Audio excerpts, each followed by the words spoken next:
പണ്ടത്തെ നമ്മുടെ നോക്കിയുടെ ഫോണിൻ്റെ അകത്തുള്ള പാമ്പിൻ്റെ ഗെയിം നിങ്ങൾ കളിച്ചിട്ടില്ലേ?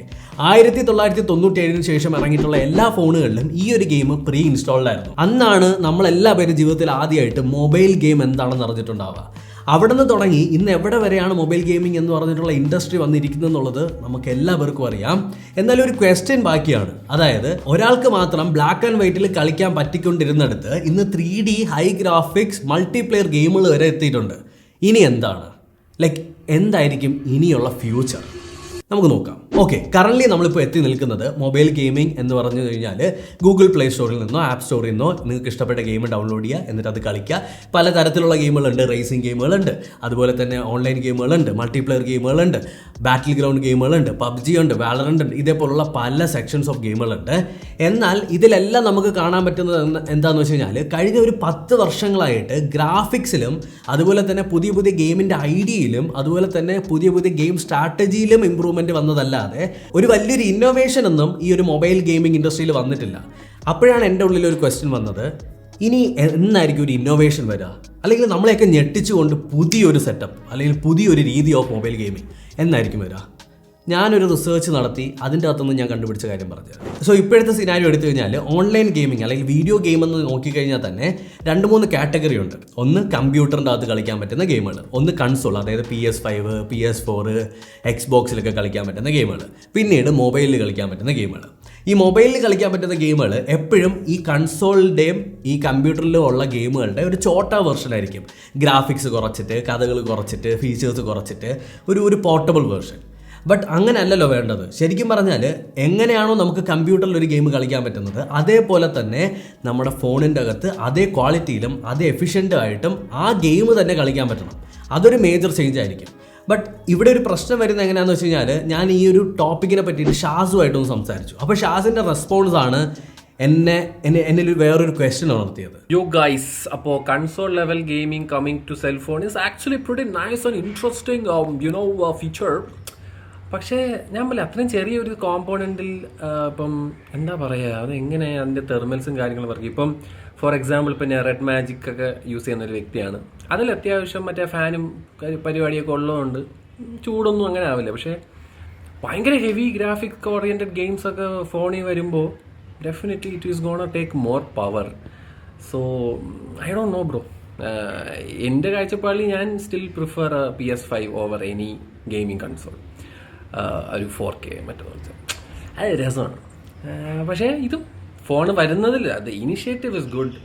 പക്ഷേ അത് എവിടം വരെ അത് വരും എന്നുള്ളതിലാണ് ചോദ്യം. And I don't know how many years is gonna take and master all this. പക്ഷേ ഇനിഷ്യേറ്റീവ് എടുത്തതിൽ സന്തോഷം.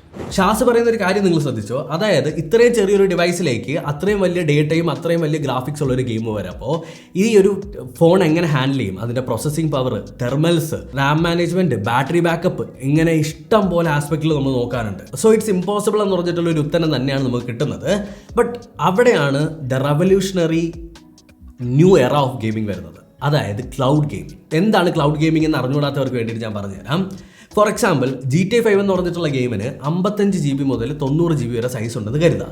ആ ഗെയിം നിങ്ങളുടെ ഫോണിലേക്ക് ഇൻസ്റ്റാൾ ചെയ്യണമെന്നുണ്ടെങ്കിൽ ഒന്നാമത്തെ കാര്യം നിങ്ങളുടെ ഫോണിൻ്റെ അകത്ത് അത്രയും വലിയ സ്റ്റോറേജ് വേണം. രണ്ടാമത്തെ കാര്യം നിങ്ങളുടെ ഫോണിൻ്റെ അകത്ത് അതിനനുസരിച്ചിട്ടുള്ള സ്പെക്ക് വേണം. അപ്പോൾ എല്ലാ ഫോണിലും കളിക്കാൻ പറ്റില്ല. ബട്ട് എല്ലാ ഫോണിലും വളരെ എഫിഷ്യൻ്റ് ആയിട്ട് വർക്കാവുന്ന ഒരു സാധനമുണ്ട്, ഇൻ്റർനെറ്റ്.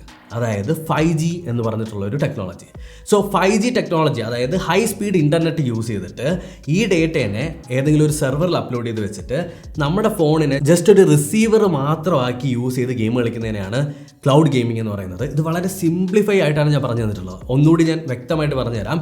ക്ലൗഡ് ഗെയിമിംഗ് മീൻസ് നമ്മുടെ ഫോണിൻ്റെ അകത്തേക്ക് 1 KB ഫയൽ പോലും നമ്മൾ ഡൗൺലോഡ് ചെയ്യേണ്ട കാര്യമില്ല. ഓൺലൈനായിട്ട് ക്ലൗഡിൽ സ്റ്റോർ ചെയ്തിട്ടുള്ള ഗെയിം ഡേറ്റേനെ നമുക്ക് ഇതിനകത്തേക്ക് റിട്രീവ് ചെയ്തതിന് ശേഷം എങ്ങനെയാണോ നമുക്ക് കമ്പ്യൂട്ടറിൽ കിട്ടുന്ന ഗ്രാഫിക്സ് അതേ ഗ്രാഫിക്സിൽ തന്നെ കളിക്കാൻ പറ്റും.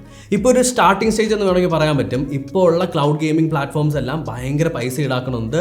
അതുമാത്രമല്ല ഒപ്റ്റിമൈസ്ഡ് അല്ല എല്ലാ ഫോണിലും. ബട്ട് ഇവൻച്വലി വിത്തിൻ അടുത്ത 5 ഇയേഴ്സിൽ നമുക്ക് കാണാൻ പറ്റും ക്ലൗഡ് ഗെയിമിംഗ് എന്ന് പറയുന്നതായിരിക്കും ദ ഫ്യൂച്ചർ. കാര്യം നമ്മുടെ ഫോണിൻ്റെ സ്റ്റോറേജ് എടുക്കുന്നില്ല, തെർമൽസിൻ്റെ പ്രശ്നമില്ല, ബാറ്ററി ബാക്കപ്പിൻ്റെ പ്രശ്നമില്ല, ഒരു പ്രശ്നമില്ലാതെ ജസ്റ്റ് നിങ്ങൾ ചെയ്യേണ്ടത് നിങ്ങളുടെ ഫോണിൻ്റെ അകത്തുള്ള ഫാസ്റ്റസ്റ്റ് ഇൻ്റർനെറ്റിനെ മാക്സിമം യൂട്ടിലൈസ് ചെയ്യുക എന്നുള്ളത് മാത്രം. നിങ്ങൾക്കറിയാം ഇപ്പോൾ ഉള്ള ബഡ്ജറ്റ് ഫോണിൽ വരെ ഹൈ സ്പീഡ് ഇൻ്റർനെറ്റ് ഉണ്ട്. സോ ഇതിനെയാണ് നമ്മൾ ഇനി ഫ്യൂച്ചറായിട്ട് കാണേണ്ടത്. സ്റ്റിൽ മൊബൈൽ ഗെയിമിങ്ങിൻ്റെ ഫ്യൂച്ചർ എന്ന് പറയുമ്പോൾ ഇത് മാത്രമായിട്ടിരിക്കുന്നില്ല. റിയൽ ക്യാഷ് ഉണ്ടാക്കാൻ പറ്റുന്ന Web3 ഗെയിമുകളും അതുപോലെ തന്നെ ബ്ലോക്ക് ചെയിൻ ഗെയിമുകളൊക്കെ ഫ്യൂച്ചറിൽ വരുന്നുണ്ടെങ്കിലും എനിക്ക് തോന്നുന്നു നോർമൽ ആളുകൾക്ക്, അതായത് ടെക്കിനെ കുറിച്ച് സാമാന്യമായിട്ടുള്ള അറിവുകൾ മാത്രമുള്ള ആളുകൾക്ക് ആക്സസിബിൾ ആയിട്ട് വരുന്നത് ഈ ഒരു ക്ലൗഡ് ഗെയിമിംഗ് ടെക്നോളജി തന്നെയാണ്. ഇപ്പോഴും ക്ലൗഡ് ഗെയിമിംഗ് എന്ന് പറയുന്നത് ഭയങ്കര വണ്ടർഫുള്ളി വർക്ക് ആവുന്ന സാധനമാണെന്ന് ഞാൻ പറയുന്നില്ല. ആൻഡ് ഈ ഒരു വീഡിയോയ്ക്കകത്ത് ലെങ്ത്തിൻ്റെ ഒരു ഇഷ്യൂ ഉള്ളത് കൊണ്ട് തന്നെ എല്ലാ കാര്യങ്ങളും നമ്മൾ ഇൻക്ലൂഡ് ചെയ്തിട്ടില്ല. ഭയങ്കര സിമ്പിൾ ആയിട്ടുള്ള ഒരു വീഡിയോ ആണ് ഞാൻ ഈ ചെയ്യുന്നത്. നിങ്ങൾക്ക് ഇനി ക്ലൗഡ് ഗെയിമിങ്ങിനെ കുറിച്ചിട്ട്, Web3 ഗെയിമുകളെ കുറിച്ചിട്ട്, ബ്ലോക്ക് ചെയിൻ ഗെയിമുകളെ കുറിച്ചിട്ടൊക്കെ എന്തെങ്കിലും കൂടുതലായിട്ട് വേണമെന്നുണ്ടെങ്കിൽ ലെറ്റ് മീ നോ, ഞാൻ അതിനെക്കുറിച്ച് വീഡിയോ ഇടാം. ഈ പറഞ്ഞ കാര്യങ്ങളൊക്കെ എൻ്റെ മാത്രം ഒരു ഫൈൻഡിങ്സ് ആണ്. എനിക്ക് തോന്നുന്നു സാധാരണക്കാരന് ഏറ്റവും ആക്സസിബിൾ ആവുന്നത് ഈ ഒരു ക്ലൗഡ് ഗെയിമിംഗ് തന്നെയായിരിക്കും.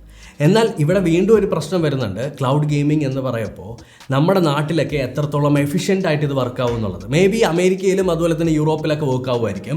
എന്നാൽ നമ്മുടെ നാട്ടിൽ ഇടയ്ക്കിടയ്ക്ക് നെറ്റ് ഭയങ്കരമായിട്ട് ഫ്ലക്ച്വേറ്റ് ആവുന്ന സ്ഥിതിക്കും, അതേപോലെ തന്നെ ഇത്രയും പോപ്പുലേറ്റഡ് ആയിട്ടുള്ള ഇന്ത്യ എന്ന് പറയുന്ന രാജ്യത്ത് ഇതെങ്ങനെ പ്രാക്ടിക്കൽ ആവും എന്നുള്ളത് നമ്മൾ കണ്ടു തന്നെ അറിയണം. മേ ബി നമ്മുടെ ടെലികോം കമ്പനീസ് അതൊക്കെ നല്ല രീതിക്ക് വർക്ക് ചെയ്യുന്നുണ്ടാവും. എയർടെൽ സിമ്മിനെ കുറിച്ച് നിങ്ങൾക്ക് അറിയാം. എയർടെൽ ക്ലൗഡ് ഗെയിമിങ്ങിൻ്റെ ഒരു ചെറിയൊരു ടെസ്റ്റിംഗ് സോഴ്സൊക്കെ നമ്മുടെ മുംബൈയിൽ ഒരു ഇവൻറ്റിന് പോയ സമയത്ത് നടത്തിയിട്ടുണ്ടായിരുന്നു.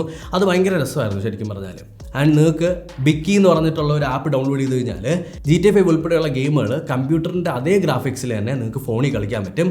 വീഡിയോ ഞാൻ ഇട്ടിട്ടുണ്ട്, നിങ്ങൾക്ക് വേണമെങ്കിൽ ചെക്ക് ചെയ്ത് നോക്കാവുന്നതാണ്. ഈ ഒരു ടോപ്പിക്കിനെ കുറിച്ചിട്ട് എനിക്ക് പറയാനുള്ള വളരെ ഫ്രാങ്ക് ആയിട്ടുള്ള എൻ്റെ തോന്നലുകളാണ് ഞാനിവിടെ ഷെയർ ചെയ്തത്. മേ ബി ഇതായിരിക്കില്ല ഫ്യൂച്ചർ, മേ ബി ഇതായിരിക്കാം ഫ്യൂച്ചർ. നിങ്ങളുടെ അഭിപ്രായം എന്താണെന്നുള്ളത് ഒന്ന് കമൻറ്റ് സെക്ഷനിൽ കമൻറ്റ് ചെയ്യുക. ആൻഡ് ഈ ഒരു വീഡിയോ നിങ്ങൾക്ക് ഇൻഫോർമേറ്റീവ് ആയിട്ട് ഫീൽ ചെയ്തിട്ടുണ്ടെങ്കിൽ സബ്സ്ക്രൈബ് ചെയ്യുക, ഷെയർ ചെയ്യുക. അടുത്തൊരു വീഡിയോ കാണാം. ബൈ.